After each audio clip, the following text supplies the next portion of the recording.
आणखीन एक शुद्ध लेखनाचा नियम आज मी तुम्हाला शिकवणार आहे. तरी पण फक्त निरीक्षणावरून मला सांगा, किल्ला, पुस्तक, तुम्ही, तिच्या याच्यामध्ये वेगळा किंवा अशुद्ध असलेला शब्द कोणता? कोणता? पुस्तक. का बरं? काय अशुद्ध लेखन आले त्याच्यात?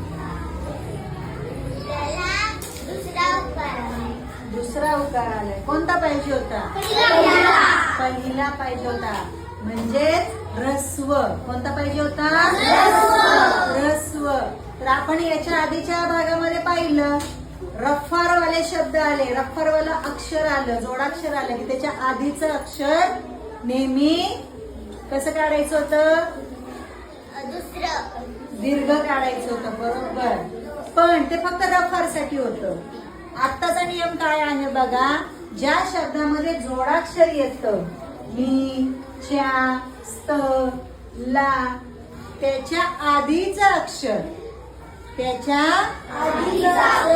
नेहमी ह्रस्व काढायचं. कसं काढायचं? म्हणजे पहिला उ, पहिली ई.